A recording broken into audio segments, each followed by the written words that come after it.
Invité de la matinale ce matin, Jean-Louis Laval, le président de l'U2P, l'Union des entreprises de proximité ou des professionnels de proximité. Bonjour. Bonjour. Alors, que représente Ducos pour votre organisation?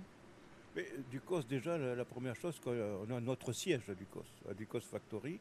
Et ensuite, je pense qu'on est au sein comment dirais-je, de toutes les entreprises, enfin, du moins la représentativité de toutes les entreprises.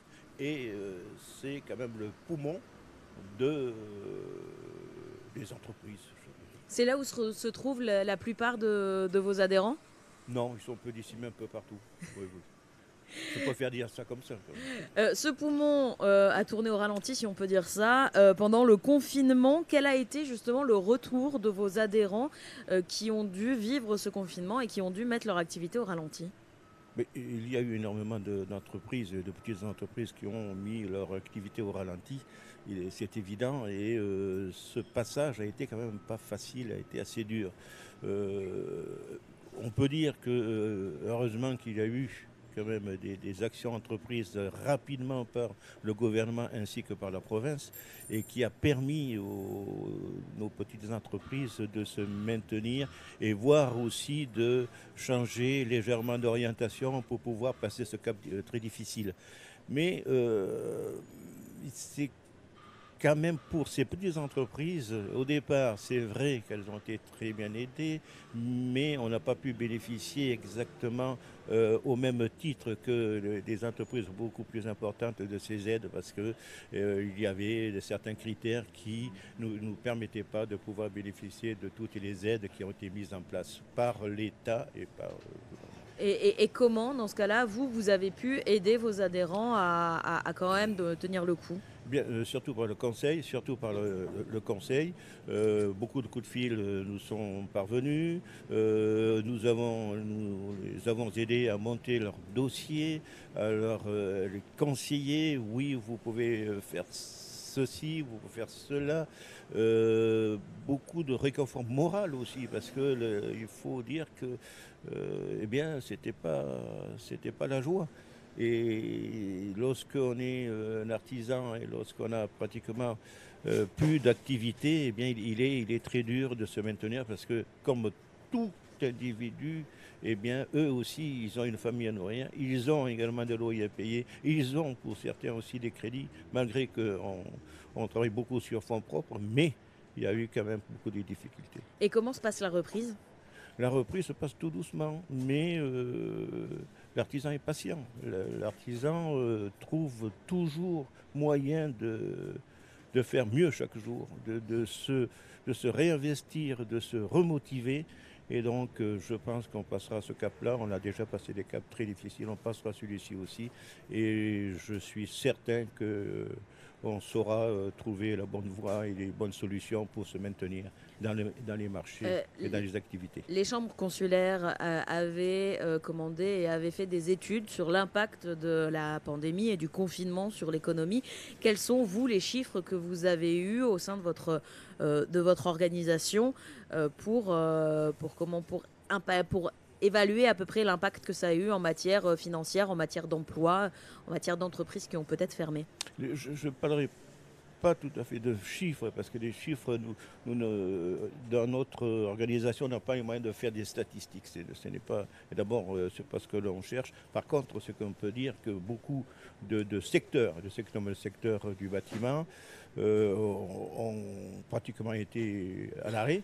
Des petits secteurs comme la mécanique, enfin, ce pas des petits secteurs, mais disons les mécaniciens, des plombiers, etc., n'ont pas pu travailler comme il fallait, puisque les gens aussi avaient quand même une certaine peur aussi, permettaient pas.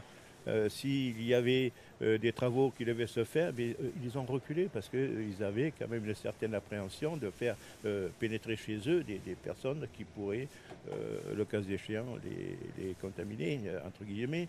Et donc, toute cette activité s'est arrêtée. Et, donc, comme je l'ai dit tout à l'heure, c'était des moments très durs. Et vous avez eu des informations, des retours d'artisans qui ont dû mettre la clé sous la porte ou faire autre chose pendant le confinement pour quand même pouvoir continuer à Oui, vivre? oui, oui, certains mettons, dans le tourisme, il y avait des transports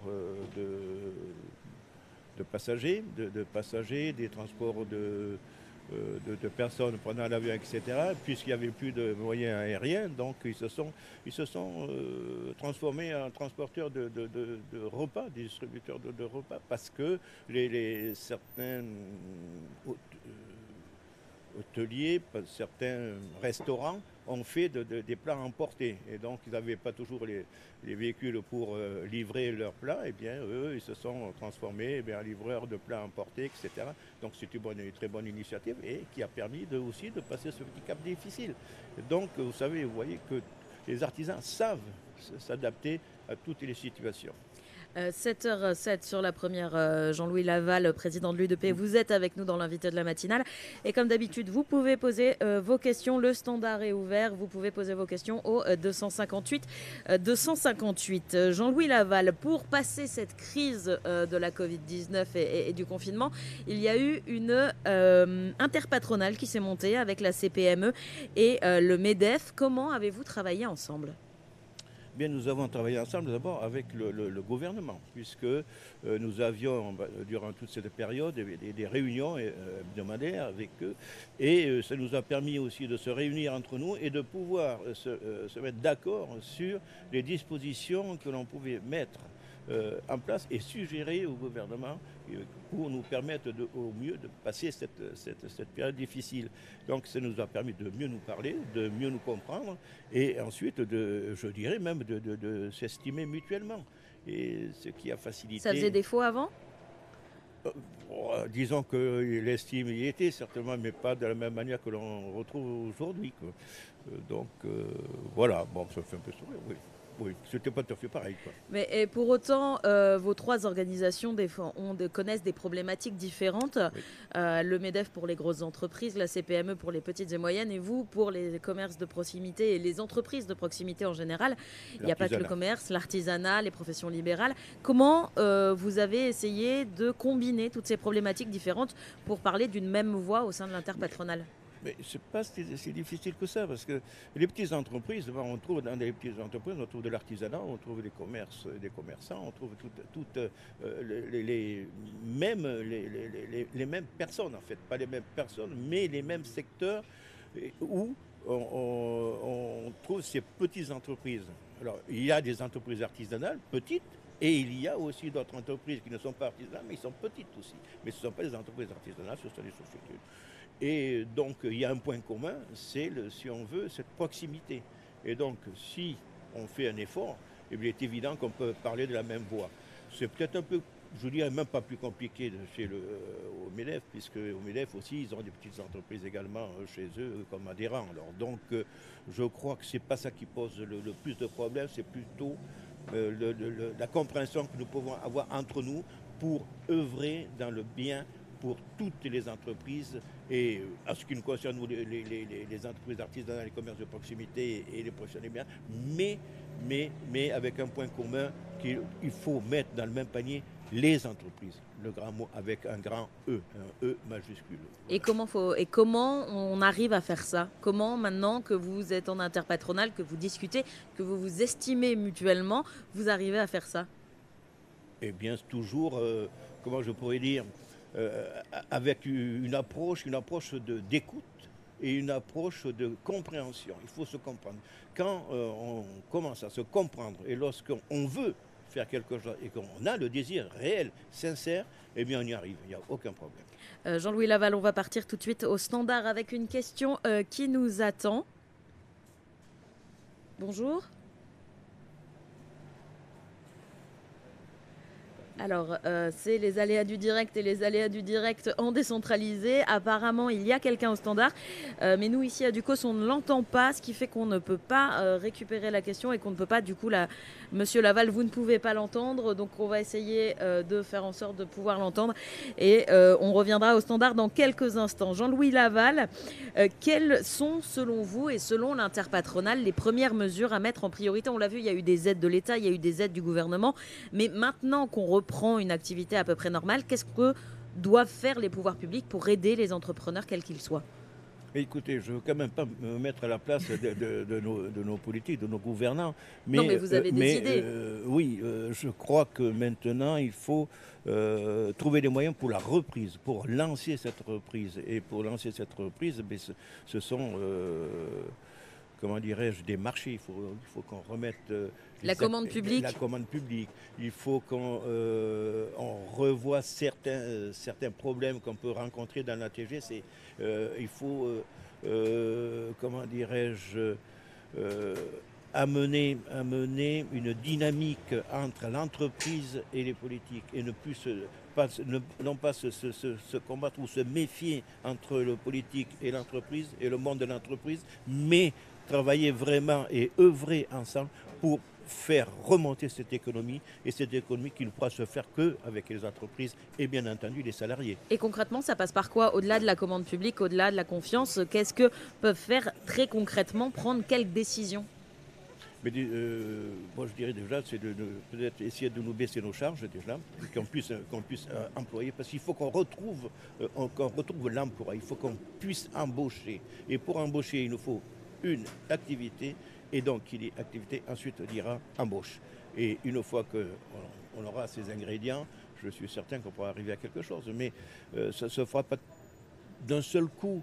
Mais je pense que ce gouvernement, et je ne veux pas vanter le gouvernement, mais je pense qu'il est sur la bonne voie et je pense qu'on y arrivera parce qu'on a eu des discussions et je sais qu'on veut réviser un peu la TGC, on veut voir comment on pourra faire pour amener de l'oxygène aux entreprises. Eh bien, ce travail se fait petit à petit et il se fera avec nous, avec les organisations patronales et également avec les organisations des syndicats de salariés, tous ensemble. Face aux de grosses organisations patronales que sont le MEDEF et la CPME, comment vous, pour représenter les professions libérales, les commerces de proximité, les artisans, vous entendez peser? Quel est votre poids face à ces deux plus grosses organisations? Euh, c'est vrai que vous me posez une question. Bon, je pense que c'est le fait de se faire connaître également, de se faire connaître et le fait de se retrouver dans toutes les instances paritaires également. Donc l'UDP est partout.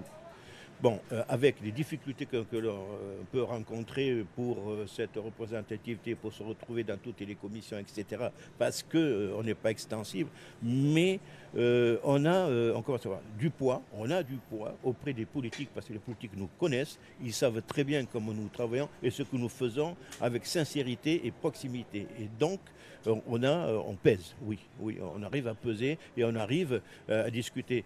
Surtout que lorsqu'on trouve des interlocuteurs qui sont à l'écoute de ce que l'on dit aussi. Et c'est ça aussi. Ce n'est pas unilatéral.